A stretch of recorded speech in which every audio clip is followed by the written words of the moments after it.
on top. Yo, Yeah. no, I ain't the type to give up. If I do something, man, I do it till I get what I want. I turn a business out of nothing into something I love. I got a poker face, but honestly, I'm not one to bluff. I flip a switch, never miss, man, I always stay up. Don't let them see you, bitch, always have a plan to stay tough. This life ahead of you ain't easy, it was built to be rough. But that's what makes a personality, is tragedy, bruh. So keep your head on your shoulders, now we ain't... Pour ceux qui viennent de me prendre en marche, aujourd'hui est le 22, samedi 22 juin 2024. Et vous le savez tous, sur cette chaîne, nous faisons, n'est-ce pas, l'analyse du marché de l'or, tout en rappelant également ce qui s'est passé la semaine dernière sur, n'est-ce pas, le marché de l'eau. Et les vidéos, n'est-ce pas, sont publiées chaque dimanche à partir de 10h30. Ok. Et c'est juste, n'est-ce pas, de donner des hypothèses sur, n'est-ce pas, la direction que peut prendre le marché de l'or contre, n'est-ce pas, le dollar américain. Donc, du coup, sur cette chaîne, je n'utilise pas, sinon je n'utilise quasiment pas d'indicateurs, n'est-ce pas, pour faire les analyses, mais tout simplement des lignes de tendance, des droites de tendance, voilà. Et ces droites de tendance là vont, n'est-ce pas, nous aider à comprendre un peu où est-ce que le marché, n'est-ce pas, du moins la valeur de l'or peut arriver. Alors, pour ceux qui me prennent en marche pour la première fois sur cette chaîne, ne soyez pas étonnés, ok, de voir plusieurs droites tracées comme ça. Je vois que c'est très sale, mais il faut savoir que ces droites là, je les ai tracées sciemment, ok, et j'ai laissé, n'est-ce pas, ces droites là sur le graphique pour, n'est-ce pas, vous faire comprendre également tout ce qui est, n'est-ce pas, de l'analyse précédente. Ok. Alors, très rapidement, nous allons faire du débriefing sur ce qui s'est passé le marché et la semaine dernière sur le marché de l'or. Alors, les deux droites rouges que j'utilise d'habitude, ok, sont des droites que je prends pour délimiter la zone de travail, c'est-à-dire la zone de la semaine.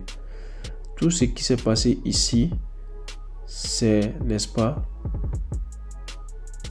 des bougies, n'est-ce pas, de la semaine dernière. Donc c'est en réalité des bougies d'une semaine, ok. Et la semaine dernière, comme vous le voyez, j'avais, n'est-ce pas, donné des hypothèses, ok. Les flèches blanches que j'ai tracées, ce sont des flèches qui montrent, n'est-ce pas, les niveaux que j'ai expliqués. Voilà, des niveaux que le marché, le prix de l'or pouvait toucher. Ok. Et les deux droites bleues là, constituent seulement, n'est-ce pas, le niveau des résistances du moins, ok, sur le graphique d'une heure, ok. Et ces deux petites droites bleues là, c'était le niveau que j'avais dit pour la semaine passée. C'était le niveau que j'avais dit que le prix, dès que le prix cassait, ça allait chercher à faire un backtest sur cette droite là avant, n'est-ce pas, de chercher la hausse. Ok, donc vous pouvez voir ici la flèche ici qui disait dès que ça sortait, ok, il y avait une autre flèche qui allait chercher à toucher la droite, les deux droites là, avant de repartir en haut. Donc c'est ce qui s'est passé, ok. Dans un premier temps, nous allons parler de ce qui s'est passé et après je vais débriefer un peu sur la direction ci-bas, ok. Alors, ici, nous voyons cette grosse bougie là qui a cassé, n'est-ce pas, définitivement les deux droites bleues que j'ai tracées, les deux petites droites bleues là, ça a cassé au fait le niveau de ces deux droites là. Et après cela, qu'est-ce que nous avons constaté que le marché a fait? Le marché a fait ce qu'on appelle le backtest sur ces niveaux là. Et en agrandissant, n'est-ce pas, notre graphique, vous allez constater quoi? Vous allez constater que dans, n'est-ce pas, cette zone là, c'est-à-dire entre les deux droites, les deux petites droites bleues là, vous allez constater que les bougies en réalité qui ont touché ce niveau là avaient du mal à être remplies, ok, dans ce niveau là, parce que quoi, c'était en réalité comme une résistance. Mais lorsque cette grosse bougie a cassé ça, donc le prix avait du mal à recasser pour aller vers le bas. Donc du coup, l'objectif, c'est, n'est-ce pas, c'était d'attendre, ok, notre achat. Ok, donc l'achat, ça pouvait se faire à partir du moment que on a eu le backtest. Ok, ça pouvait se faire à partir du moment qu'on a eu le backtest. Donc à partir d'ici, on pouvait entrer en achat, ok, et chercher dans un premier temps à sortir ici, c'est-à-dire où il y a la droite, n'est-ce pas, où il y a la droite jaune, ok, ça allait être notre TP2, et ici ça allait être notre TP1, parce que si vous vous souvenez très bien, la semaine dernière j'avais tracé cette droite blanche là pour montrer un niveau. Ok, et ce niveau là est représenté dans le passé. Voilà pourquoi j'ai mis ce niveau là. Ok, donc vous allez voir que ce niveau là, j'avais copié, n'est-ce pas, ce niveau du passé là.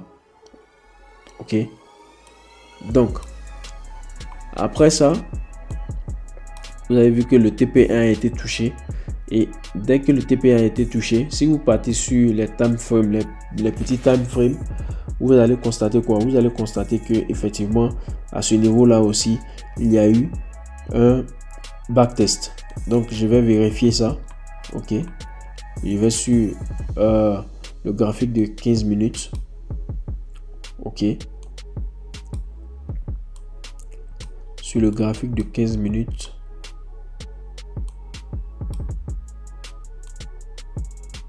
Ok, donc vous allez voir que après que le prix est touché, n'est-ce pas, ce niveau qu'il y avait parlé, c'est-à-dire le TP1, ok, le TP1 est ici, c'était le TP2, même si vous voyez que c'est peu de pips, mais c'est très important. Ces pips là sont très importants parce que moi je vous le dis, pour ceux qui font du scalping, moi j'ai l'habitude d'entrer même en une minute. Vous allez voir que c'est trop. Ok, c'est trop, c'est-à-dire si vous entrez à partir d'ici et vous sautez à partir d'ici, vous allez avoir au moins combien de pips? Ok, vous voyez le nombre de pips que vous pouvez avoir, c'est énorme. Vous voyez ça comme ça, mais c'est énorme, c'est énorme. Et cela dépend ça dépend de combien vous allez miser, mais c'est énorme. Ok, alors donc bref, je reviens sur le graphique de 4 heures. Ok, je reviens sur le graphique de 4 heures et on va, n'est-ce pas, parler. Ok, donc lorsque le prix a touché le TP2, ok, et vous voyez sur la flèche, il a dit dès que le prix touchait et que ça cassait le TP2, ça allait chercher à faire un backtest avant, n'est-ce pas, de regagner là-haut. Alors vous allez remarquer quoi? Vous allez remarquer que dès que ça fait le backtest, non, dès que ça cassé le niveau que ça avait touché au début, ok, ce niveau là, qu'est-ce qu'on fait? On cherche à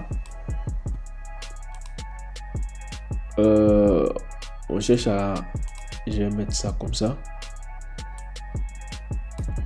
après cette analyse-là, je vais chercher à supprimer toutes les droites pour la semaine prochaine pour qu'on puisse, voilà, bien voir les analyses. Sinon, c'est très sale comme ça. Donc, après notre casu, en réalité, si moi j'étais en live, j'allais, n'est-ce pas, bloquer le niveau comme ça.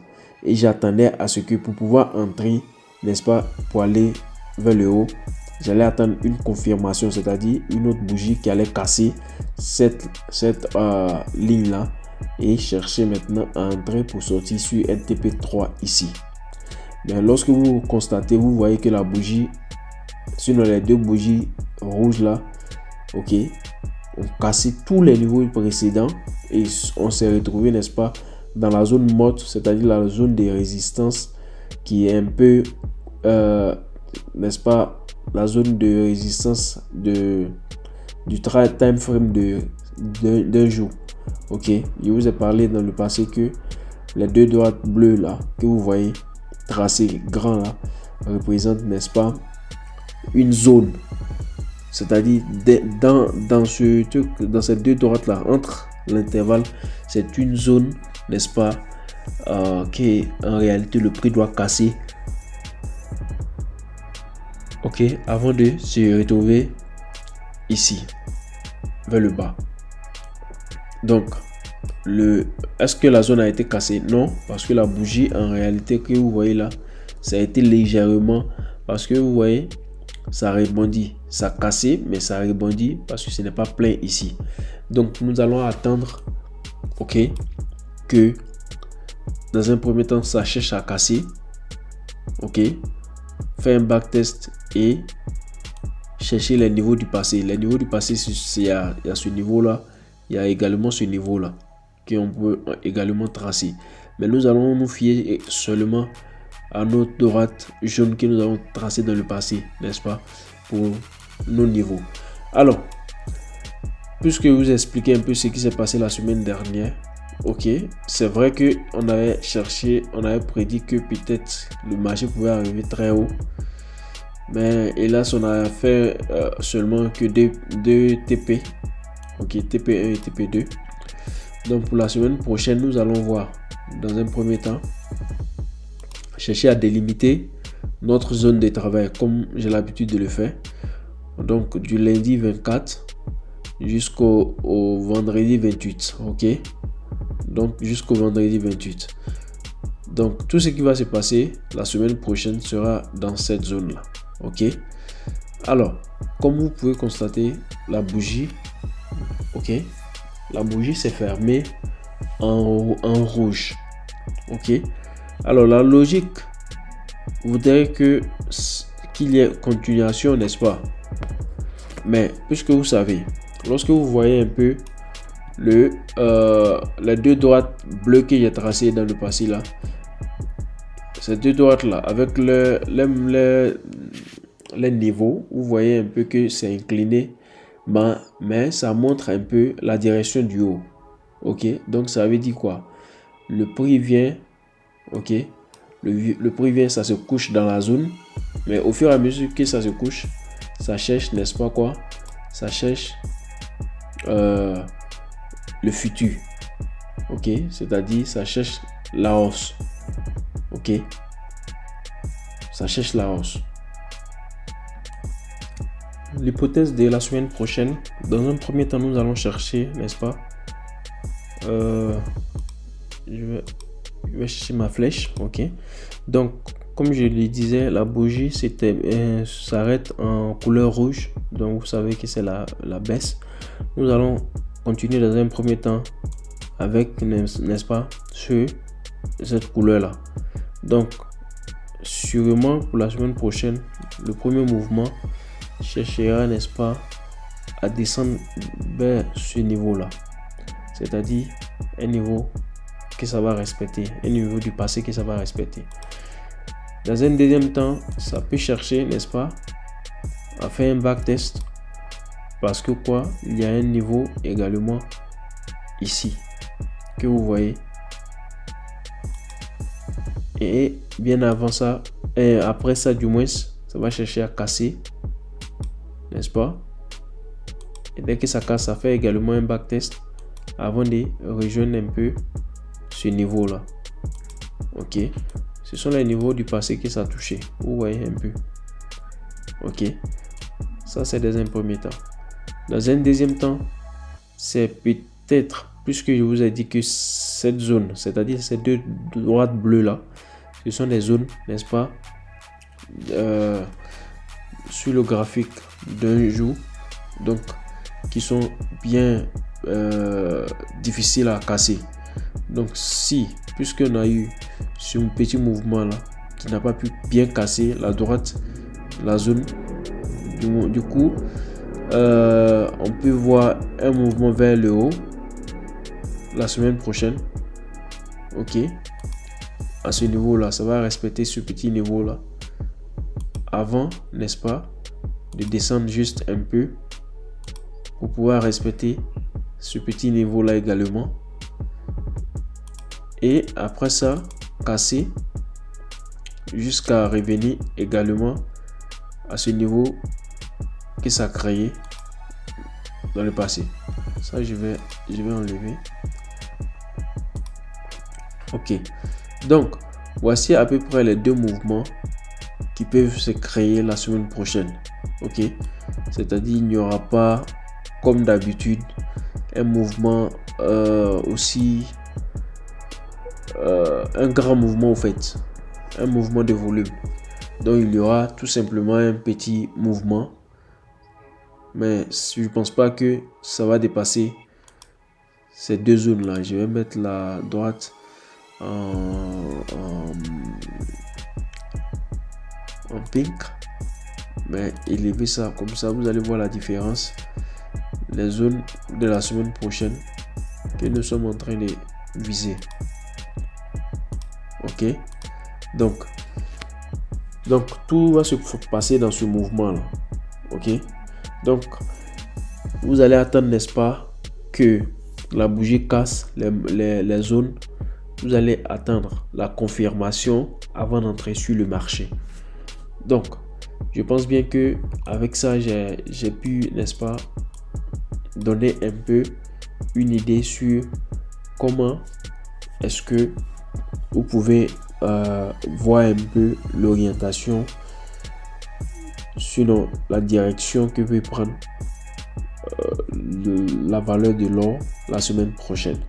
Et sur ce, moi, comme j'ai l'habitude de le dire, je vais vous dire tout simplement que au bout du tunnel, il y a toujours la lumière. N'abandonnez jamais et le Tout-Puissant vous aidera. Et pour ceux qui ne sont pas encore abonnés à ma page, il est grand temps de vous abonner. Donc en cliquant le bouton s'abonner, également en cliquant sur le bouton j'aime, et sans oublier d'appuyer sur la cloche de notification pour ne rien rater des vidéos que je publie chaque semaine, parce que vous le savez tous, ceux qui regardent, n'est-ce pas, le trading à partir de la semaine de week-end, du moins, il n'y a pas d'ouverture au niveau du marché. Donc c'est le moment de faire les analyses et de faire des récapitulatifs sur ce qui s'est passé et chercher, n'est-ce pas, à analyser le marché pour pouvoir attendre et la semaine prochaine pour pouvoir, n'est-ce pas, bien savoir ce qui nous pouvons, n'est-ce pas, à ce que nous pouvons, n'est-ce pas, nous attendre sur le marché. Donc ceci étant, je vous souhaite une bonne soirée, que le Tout-Puissant reste avec vous, qu'il vous protège, et à la semaine prochaine. Ciao.